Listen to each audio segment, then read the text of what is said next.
Hello everyone. Hello Fajita. Hello Ruth. Hello everyone. Well, it's good to see you. Hope you're doing well this week. Shall we have a look and see what's in Fajita's bucket? You can already see a bit of it poking out. Oh yeah, have a look. Okay. Oh, it's a calendar. It's an old calendar now, but it's a calendar. What do you use a calendar for? Talk to each other. Oh, that I know. No, let them talk to each other first. What do you use a calendar for?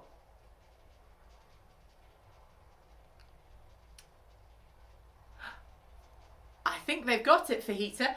Oh, I use a calendar to mark off special days. Yes, to mark off special days. A calendar shows you all the months of the year, and you can mark off special days on it.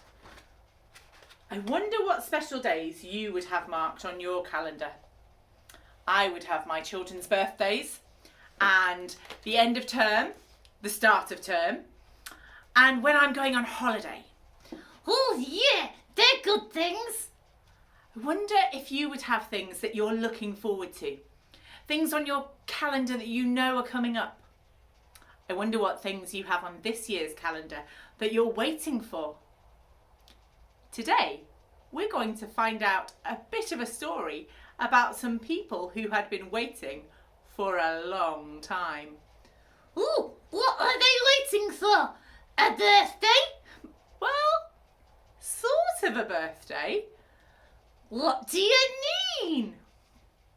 These two people had been waiting for a long time for the Messiah to be born. They'd been waiting for the special person that God had promised was going to come and rescue them. The person who was going to come and make it right between God and people. And they had been there a long time. Oh, where were they? They were in the temple in Jerusalem. And they were two quite old people. And the Bible story that tells us about them is in the book of Luke in chapter 2. Oh, what does it say? Well, I'm not going to read it all. It's a little bit long. But it says that Mary and Joseph took baby Jesus when he was very little to the temple because that was the thing they had to do. And it says there was a man in Jerusalem called Simeon. He was waiting for the consolation of Israel. The what? The consolation, the rescuing, the looking after. And the Holy Spirit was on him. He had been told by the Holy Spirit that he would not die until he had seen the Messiah. He went into the temple courts, and when the parents brought in the child Jesus, Simeon took him in his arms and praised God. Oh, why? Oh, well, we actually hear what he said. Sovereign Lord, as you have promised, you may now dismiss your servant in peace. For my eyes have seen your salvation, which you prepared in the sight of all nations, a light for revelation to the Gentiles and the glory of your people Israel. Oh, that all sounds a bit confusing. Well, basically, it was saying, thank you, God. I can die now because I've seen the one who is coming to save everybody. The one who will be a light in the darkness. So Simeon had been waiting for a long time to see this special person. Probably longer than one calendar would show us. It's hard to wait, isn't it? But he wasn't the only one who'd been waiting.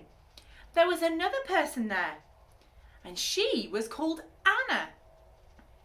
She was very old. Oh, it actually says that. Yes, that's what it says in the Bible. She was a widow and had been a widow since 7 years after her marriage. and she was 84. She never left the temple, but worshipped there night and day. Coming up to Mary and Joseph at the very moment. What, just after Simeon? Yes, just after Simeon. She gave thanks to God and spoke about the child to all who were looking forward to the redemption, Rescue of Jerusalem. So Simeon and Anna had been waiting for Jesus. They didn't know who they were waiting for, but God made it clear to them that this was going to be the special rescuer. I wonder if they found it easy to wait. Oh, I don't. I don't either sometimes.